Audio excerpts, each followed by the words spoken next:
ప్రభువునందు ప్రియ దేవుని బిడ్డలారా, దేవుడు ప్రార్థన ఆలకించి ఎపిసోడ్ సహకారిని ఇచ్చారు.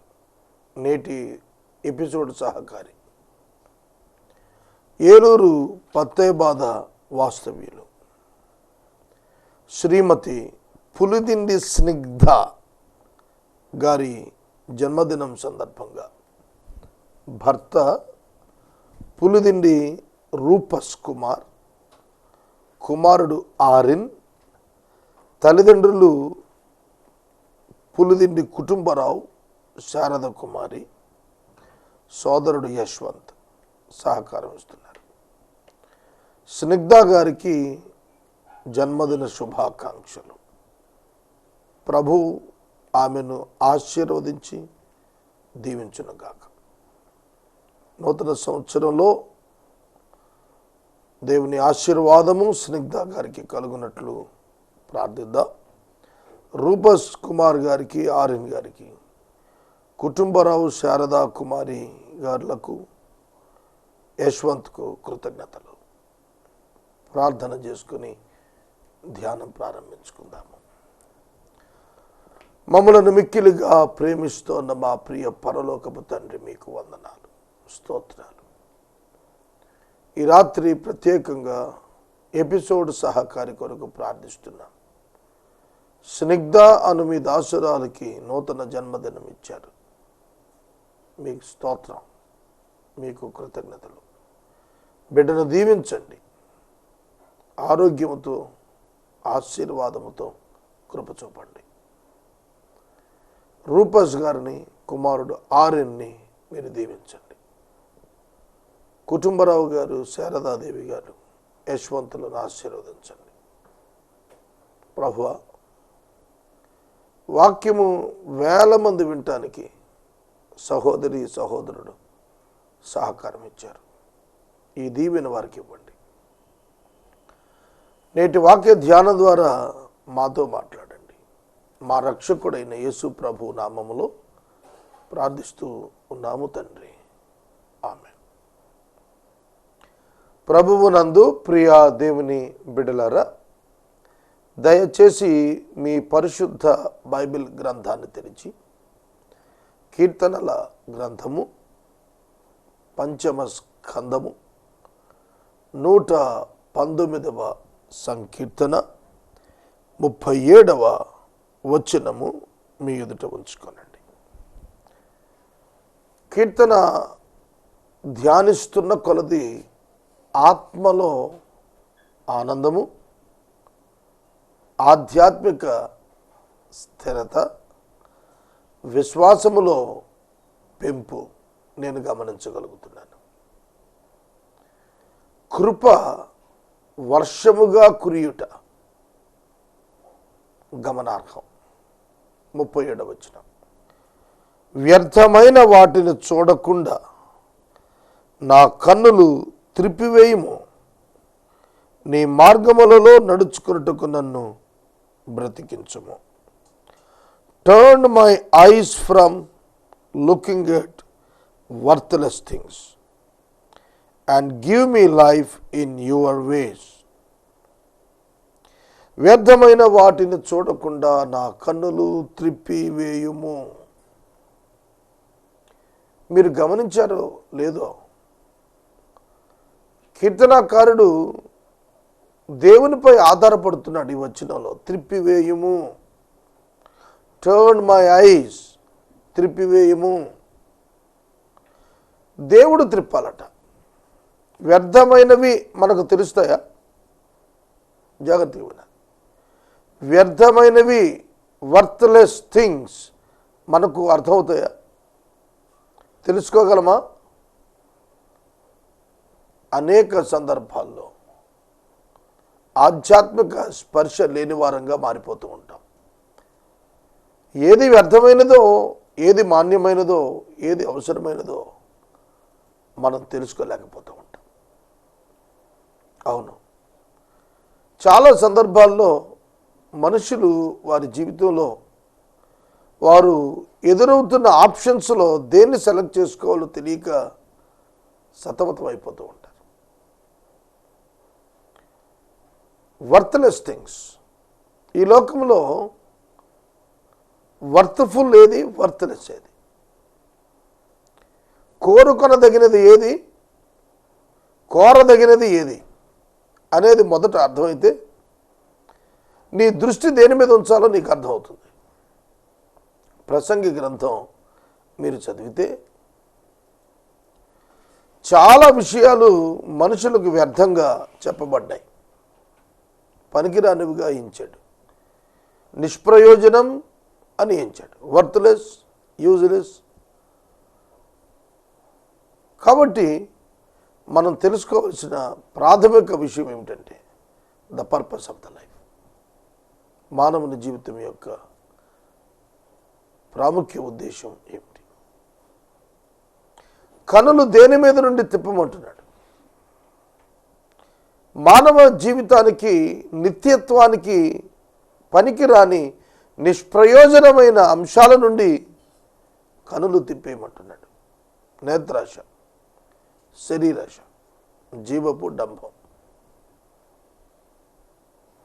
నేత్రాశ, శరీరాశ, జీవపు డంభం. మొదట నేత్రాశ అనగానే కంటితో చూసేది, చూడాలనిపించేది. రెండు, శరీర ఆశ, శరీర ఇచ్చ నెరవేర్చుకోవటం కొరకు మనసు ఉవ్విళ్ళూరుతూ ఎదురు చూస్తాం. ఎప్పుడు అవకాశం వస్తుందా, ఎప్పుడు పాపం చేసేద్దామా, ఎప్పుడు అవకాశం వస్తుందా, ఎప్పుడు ఇష్టాన్ని నెరవేర్చుకుందామా. జీవపు డంభం, ఉప్పొంగటం, ఎప్పుడు పైకి వస్తామా, ఎప్పుడు వృద్ధి చెందుతామా, ఏ విధంగా పైకి వచ్చేయాలి, అహాన్ని సాటిస్ఫై చేసుకోవటం. ఇవి వ్యర్థమైనవి మనిషికి. నేత్రాశ. చాలామంది టీవీలకు ఎడిక్ట్ అయిపోతున్నారు, ఇంటర్నెట్లో వ్యర్థమైన వాటికి ఎడిక్ట్ అవుతున్నారు. దానివలన ఏమిటి ప్రయోజనం? నీవు ఎంత చూస్తే నీ హృదయం తనివి తీరిపోతుంది చెప్పు. ఒక సీరియల్ లేదా ఒక సినిమా బాగుందంటుంది, మళ్ళా చూడాలనిపిస్తుంది, ఇంకోటి చూడాలనిపిస్తుంది, మరోటి చూడాలనిపిస్తుంది. అంతం లేదు దానికి. ఓకే, ఒక 100 సినిమాలు చూసావు, ఒక 100 సీరియల్ చూసావు, నీ నేత్రం యొక్క ఆశ ఆగిపోతుందా? ఇంకోటి వస్తే బాగుండనిపిస్తుంది. కనుక నేత్రం యొక్క ఆశ, నేత్రాశ అనంతం, పాతాళం. పాతాళము లోతైన గొయ్యి, పడుతూనే ఉంటుంది తప్ప ఎండ్లెస్ పిట్, అంతం లేనిది. మానవుని యొక్క నేత్రాశకు, శరీరాశకు, జీవపు డంబానికి అంతం లేదు. ఇది వ్యర్థమైంది. భూమి మీద మానవుని యొక్క జీవితం తాత్కాలికమైంది. పరదేశీ అనుభవం, యాత్రికుని అనుభవం. మనం పొరుగు ఊరు వెళ్తాం, ఎంతకాలం ఉండిపోతాం? హైదరాబాద్ వెళ్తావు ఆఫీస్ పని మీద, ఎన్ని రోజులు ఉంటావు? బంధువింటికి వెళ్తావు, ఎన్ని రోజులు ఉంటావు? శాశ్వతంగా ఉండిపోతావా? ఉండవే. మరలా నీ స్థానానికి నువ్వు తిరిగి వచ్చేస్తావు. కాబట్టి ప్రతి మానవుడు భూమి మీద తన 70 సంవత్సరాల యాత్ర తాత్కాలిక పరదేశీ అని గుర్తెరగాలి. It is not my permanent place. ఒక ఆర్టీసీ బస్సులో జర్నీ టైంలో నువ్వు రిజర్వ్ చేసుకున్నటువంటి సీటు వంటిది. జర్నీ సేఫ్టీ, జర్నీలో సెక్యూరిటీ, జర్నీలో రిలాక్సేషన్ కోసం నువ్వు ఏర్పాటు చేసుకున్న కొన్ని రిజర్వేషన్స్ ఉన్నాయే, ఆ జర్నీ టైం అయిపోగానే నువ్వు రిలాక్స్ అవుతావు, బయటకు వస్తావు. అంతవరకు ఆ సీటు నీది, అంతవరకు. ఒక ట్రైన్ వెళ్ళిపోతున్నట్టుగా లోకం వెళ్ళిపోతుంది. దీనిలో నువ్వు ఒక స్టేషన్లో ఎక్కి ఒక స్టేషన్లో దిగే యాత్రికుడు. నేను 1969లో ఈ రన్నింగ్ ఎర్త్, ఈ పరుగులెత్తుతున్న ప్రపంచంలోకి వచ్చాను. నేను ఏ సంవత్సరంలో ఏ దినానైనా వెళ్ళిపోవచ్చు. ఆ కాలంలో నేను జీవించినప్పుడు ఈ భౌతిక అంశాలు ఉన్నాయి చూశారు, ఇవి శాశ్వతమైనవి కాదు, నిష్ప్రయోజనమైనవి, నిత్యం నాతో వచ్చేవి కాదు అని నేను గుర్తెరిగి నా ఫోకస్, నా మైండ్ సెట్ సరి చేసుకుని నా దృష్టి దాని మీద ఉంచాలి. అందుకే ప్రభు అన్నాడు, మొదట నా రాజ్యము నా నీతి వెదకండి. మొదట నా రాజ్యము నా నీతి వెదకండి. లోకములో మీకు కావలసినవి అన్నీ మీ వెంబడి పరిగెత్తుకొని వచ్చును, మీ వెంబడి పరిగెత్తుకొని వచ్చును. నేను ఒక అంబులెన్స్ కొన్నాను, charitable ambulance. Cost to cost ఎంత ఖర్చు అవుతుందో అంతకే పంపించే అంబులెన్స్. దాని రిజిస్ట్రేషన్కి వెళ్ళాను. చాలా భయపడుతూ వెళ్ళాను, ఎట్లా జరిగించాలి ఏమిటి, నాకు అనుభవం లేదు. కానీ నేను వెళ్ళి ఆ వెహికల్ పార్క్ చేయగానే నాకు ఒక ఆయన ఎదురొచ్చారు. శ్రీనివాస్ ప్రేమగా నన్ను చేర్చుకున్నాడు. నా పత్రాలు తీసుకున్నారు. నేను 3-4 కవర్లో పెట్టుకెళ్ళాను. వాటన్నింటినీ ఆర్డర్లో పెట్టేశారు. గబగబా దానికి ఏం చేయాలో చేశారు. మరొక అధికారి దగ్గర తీసుకెళ్లారు, ప్రియ సహోదరి. వారు ఎంతో కన్సర్న్ చూపించారు, కూర్చోబెట్టి కావలసిన పనులు చేశారు. మరొక అధికారి దగ్గరికి తీసుకెళ్లారు. వారు చాలా సహృదయంతో, చిరునవ్వుతో పని చేసి పెట్టారు. పని పూర్తయిపోయింది. నేను అలా కూర్చునే ఉన్నాను, దేవుని రాజ్యాన్ని, నీతిని వెతుకుతున్నాను. లోకం నాకు తెలియదు, కానీ దేవుడు చేసిన కార్యం అదేనో నేను చూశాను. అలాగే don't cook on Sunday programme కొరకు నేను ఐఎమ్ సెర్చింగ్ ఫర్ స్టాఫ్, సిబ్బంది కొరకు చూస్తున్నా. ఎంతమందికి చెప్పానో ఈ 3-4 నెలల్లో ఎవరు రాలేదు. ఒక సహోదరుడు నన్ను ఒక చోటకి కాఫీకి తీసుకెళ్లారు. ఒక 2 యవనస్తులు వచ్చారు. వారంతటా వారు ఆ స్థలంలో పని కొరకు వచ్చారు. అక్కడ పనికి కుదిరారు, అక్కడ పరిచయం అయ్యారు, సహాయం చేయటానికి ముందుకు వచ్చారు. నేను అంటున్నాను, నీ కనులు దేవుని మీద ఉన్నప్పుడు వ్యర్థమైన ఈ లోకం మీద, వ్యర్థమైనటువంటి ధనం మీద, నీ నిత్యత్వానికి పనికిరానటువంటి ఈ లోక సంబంధమైన ఇష్టాల మీద, ఆశల మీద, కోరికల మీద నీ మనసు పెట్టుకోక దేవుని రాజ్యం, దేవుని నీతినే వెతికితే దేవుడు చేసే కార్యాలు ఎలా ఉంటాయి తెలుసా?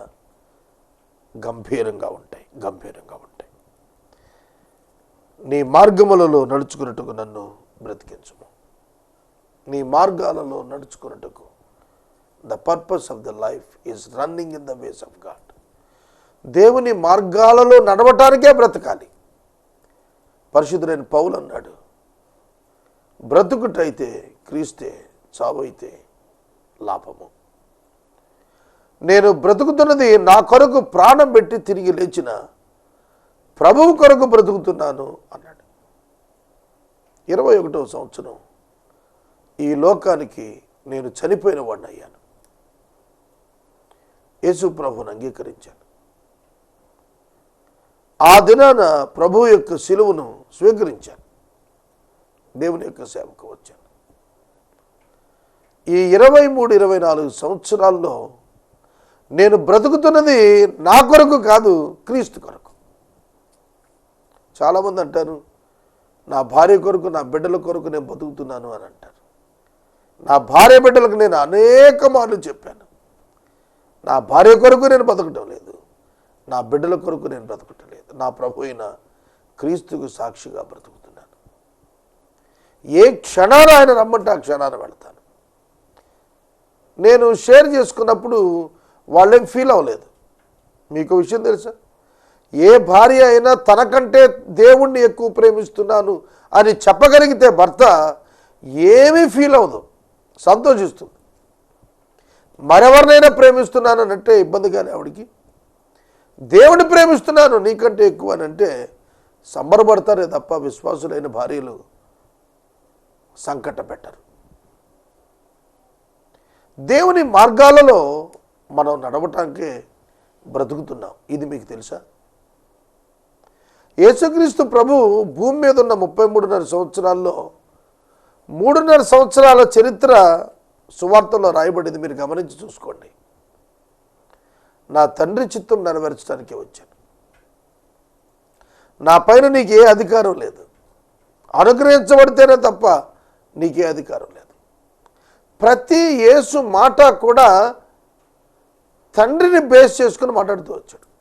దేవుడు దేవుడు దేవుడు. ఒక సంపూర్ణ మానవునిగా ఆయన దేవుని చిత్తము దేవుని చిత్తము దేవుని చిత్తము, అది అనుకూలమైనది. దైవ చిత్తమునకు వ్యతిరేకముగా మానవుని జీవితంలో ఏదైతే వస్తుందో అది వ్యర్థమైనటువంటిది. యవనస్తులు వ్యర్థమైన దాని వైపు కనులు పెడుతున్నారు.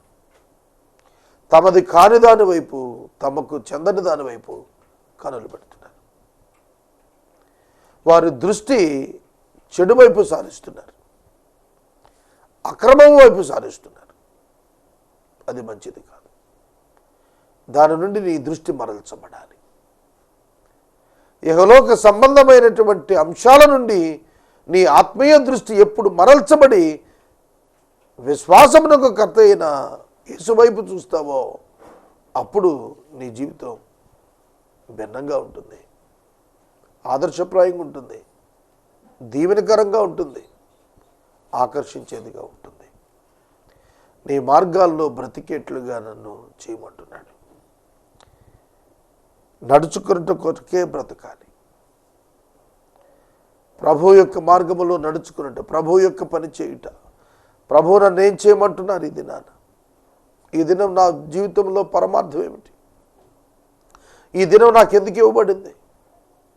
ఈ వెలుగులో నేను జీవిస్తున్నప్పుడు నా పనితీరు ఏమిటి? యేసుకు సాక్షిగా బ్రతకటమే, ఆయన రాజ్యమును ఆయన నీతిని వెతకటమే, ఆయన కొరకు అనేక మందిని సంపాదించటమే. ఈ లోకంలో ఏవేవో మార్పులు తెస్తానని అనుకోవటం పొరపాటు. నువ్వు వచ్చింది సమాజంలో మార్పులు తేటానికి కాదు, సమాజాన్ని ప్రభు చెంతకు తీసుకురావటానికి. చాలామంది స్టేట్మెంట్స్ ఇస్తున్నారు, పేదరికాన్ని నిర్మూలిస్తాము, అందరికీ విద్య అందిస్తాము. ఇవన్నీ భౌతిక అంశాలు. ఇవేమీ నిత్యత్వానికి ఉపయోగపడేవి కాదు. నువ్వు పేదరికం నిర్మూలించినా, వాడు కోటీశ్వరుడైనా పేద గొప్ప తారతమ్యాలు ఉన్నాయే, ఎప్పుడూ ఉంటాయి. ₹1,00,00,000 ఉన్నవాడికి ₹1,00,000 ఉన్నవాడికి తేడా ఉంటుంది. ఒకవేళ పేదరిక నిర్మూలన అంటే ఆర్థికంగా ఒక స్థాయికి మనుషులను చేర్చడమే అనుకుంటున్నారేమో. భావదారిద్ర్యం ఉంటుంది కొందరు హృదయాల్లో, దాన్ని ఎవడు మారుస్తాడు? ఒక కోటీశ్వరుడు ఉన్నాడు, ఇంకా అడుక్కుంటూనే ఉంటాడు, ఉపయోగం ఏంటి? ఒక కోటీశ్వరుడు ఉన్నాడు, రూపాయి ఖర్చు పెట్టాడు, తిండి తిండు, ఉపయోగం ఏంటి? కాబట్టి మనుషులు డబ్బు సంపాదిస్తే దరిద్రం పోతుంది అనుకోవద్దు. నిష్ప్రయోజనమైన వాటి మీద నుండి దృష్టి మార్చుకోవాలంటే నీ వల్ల కావదు, పరిశుద్ధాత్మని సహాయం కావాలి. You need to pray. నువ్వు ప్రార్థన చేయాలి. ఇవాళ ఉదయం లేచావు, ప్రార్థన చేసావా? మధ్యాహ్నం ప్రార్థించావా? సాయంకాలాన్ని ప్రార్థించావా? రాత్రి జామవుతుంది, ప్రార్థించావా?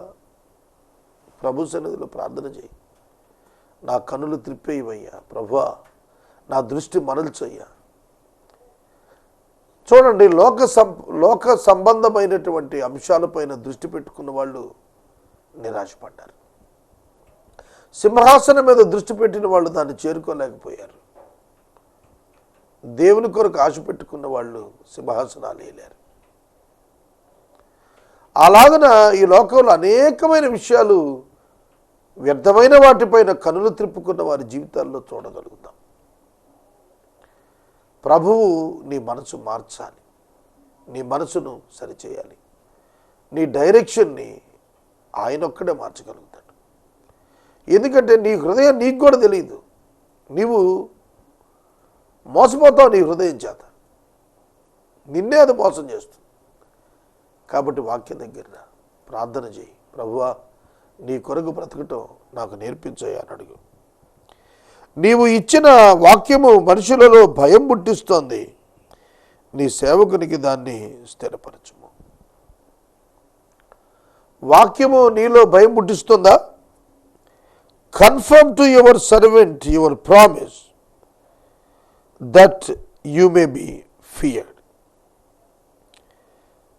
దేవా నీ సేవకునికి వాక్యాన్ని స్థిరపరచును. ఆయన నీవిచ్చిన వాక్యము మనుషులలో నీ భయాన్ని పుట్టిస్తుంది. దేవుని యొక్క వాక్యము ధ్యానిస్తున్నప్పుడు మనకు భయం పుట్టాలి. అరియేలునకు శ్రమ అనే ఒక అంశాన్ని ధ్యానించాను నేను.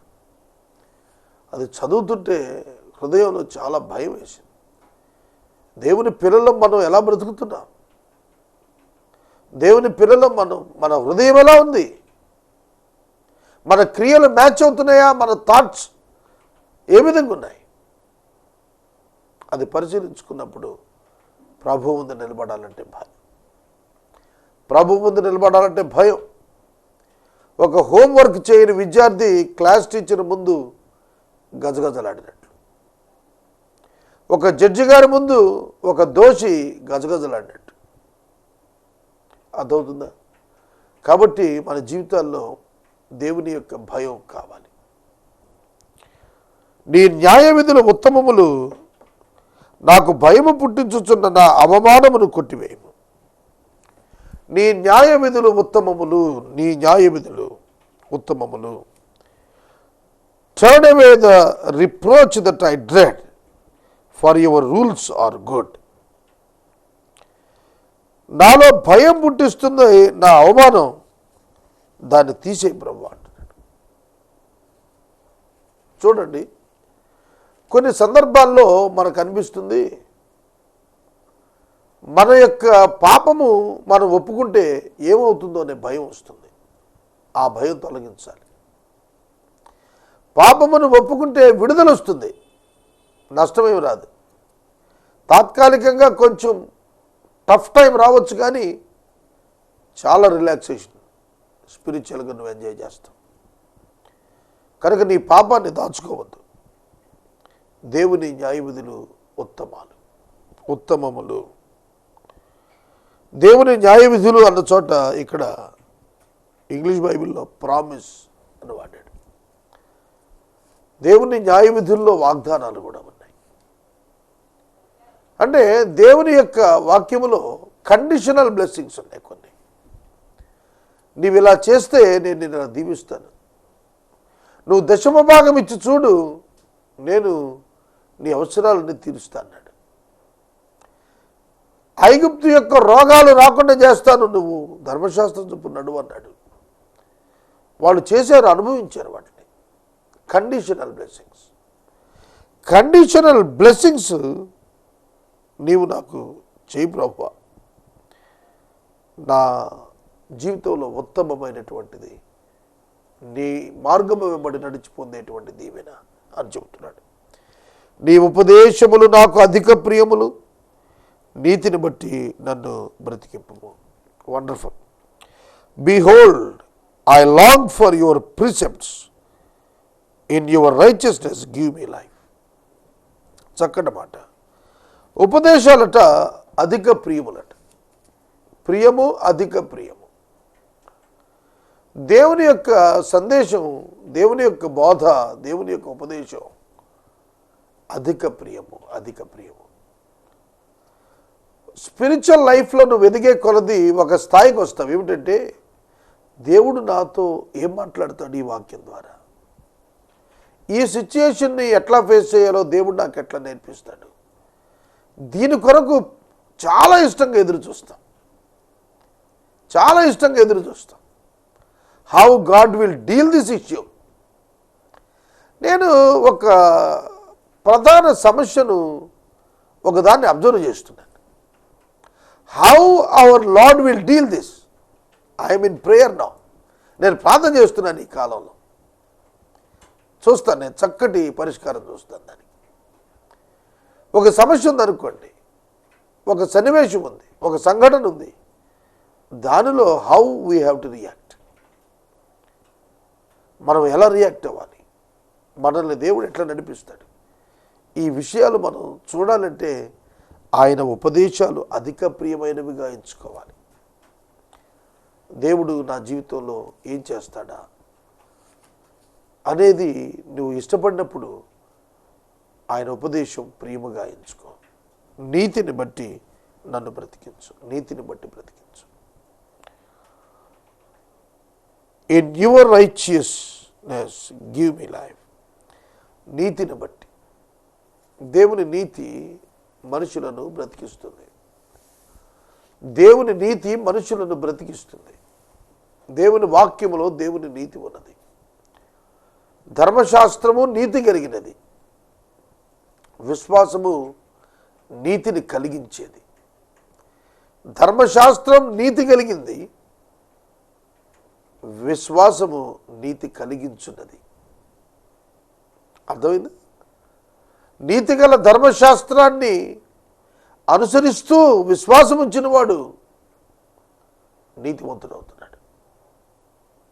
గమనించండి, దేవుని వాక్యము నీతి కలిగిన వాక్యం. దేవుని నీతి వాక్యము ద్వారానే బయలుపడింది. ఆ వాక్యము చేత మనం నీతిమంతులంగా శుద్ధి చేయబడుతున్నాం, కడగబడతాం. కాబట్టి ఆ నీతిని బట్టి బ్రతికించబడుతున్నాడు. ఒక వైద్యుడి దగ్గరికి వెళ్ళి డాక్టర్ గారు బ్రతికించండి అని అంటారు. ఏమి చచ్చిపోయేవానా బ్రతికించమనేది? అవునా? డాక్టర్ గారు బ్రతికించండి అన్నప్పుడు చనిపోయాడని కాదు, చనిపోకుండా బ్రతికిస్తూ ఉండేది అని. అర్థమైందా? కనుక నీతిని బట్టి నన్ను బ్రతికించుము అన్నప్పుడు నీవు ఆధ్యాత్మికంగా నీతిమంతుడు అయినా దేవుని వాక్యము నుండి కలుగుతున్న నీతి నిన్ను మరింత బతికిస్తుంది, మరింత మెరిట్లోనికి తీసుకెళ్తుంది, నిన్ను మరింత ఆత్మీయంగా వృద్ధిలోకి తీసుకెళ్ళి బతికిస్తుంది. నీతిని బట్టి బ్రతుకుట ఆశీర్వాదం, ఘనత. అట్టి ఘనతలోకి మనం వెళ్ళాలి, అట్టి ఘనతలోకి మనం ఎదగాలి. అటువంటి ఉద్దేశాలు మనకు కావాలి. ఈ రాత్రికాలపు వాక్య భాగమునకు సహకారము ఇచ్చిన కుటుంబము ఏలూరు పత్తేమాద వాస్తవ్యులు.